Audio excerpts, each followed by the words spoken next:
Let us see a new topic in Power BI of how do we append different data sources in Power BI. This would be the first time we are seeing different data sources. It can be any data source, SQL, Oracle, Big Data, Hadoop, anything. But here I've taken a very simple example of how to append Excel with CSV file in Power BI. Now, since everyone has CSV and Excel, I have created a folder, monthly sales file, with CSV and Excel, and there are two files, April and March. One is Excel, and one is CSV file. I'll open both files, and you can see that's March 2020 and April 2020. So I'll just bring those side by side. These are two files which I have, one CSV and Excel. Both files are having the same columns. If you see date, client, and sales, and date, client, and sales, they have the same columns. Now the question is how to append those 10 records with these 10 records. You can see here the month is given as March, and here the month is given as April. Okay, these 2 months are there. So, let us see. I'll just close this file and I'll close this file. I can open here Power BI. Now this Power BI is empty. Nothing is there in this file. First one, I'll just click on Get Data, Excel, and pick up the Excel file from that folder. That's April 2020. Open. Now, one file would be Excel, one would be CSV. Here I'll be getting the file name. So that's the April file. I can just select this April and click on Load button. I'm directly clicking on Load, so that file would be visible on the right-hand side.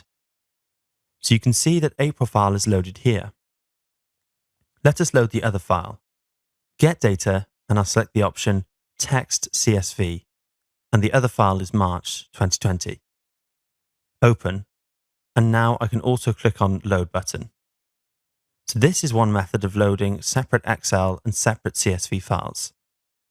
Okay, but now if I want to append those, I have to go back to Power Query. Okay, so in Power Query, I can load. So you can see April and March are loaded. Nobody can find out the difference, whether it is CSV or Excel. If you observe, the icons for both the files are the same. So here when they are loaded, they are known as queries. Now I can just go to Home tab and click on Transform Data on this place. Now in Transform Data on the left-hand side, you can see these are the queries which have loaded. I will click on Append Queries as New.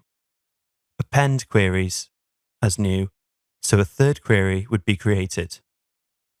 And since I only have two tables, I'll select the April from the top and March from the bottom. April and March, and click on OK. A third query would be loaded, and I'll write as appended data. And you can see date, client, and sales in billion. So both the columns or both the files have been appended, and I'm getting 20 records. Now I can just right-click and disable this load, enable load. Same way, I can right-click on March 2020 and enable load. I deselect that option, so when I click on Close and Apply, I'll be getting only this appended data in the output in the Power View. So I'll not get the other two queries. Okay, so I'll just click on Close and Apply. Carefully observe, whatever was in italic format, the query name will not be loaded. So here, I'll be getting only one appended data query on the right-hand side. So I can use that file and create some charts and visuals. So you can see, only one appended data and only one query is there, not the other two options. So that's it. I hope you've understood how to append different data sources in Power BI.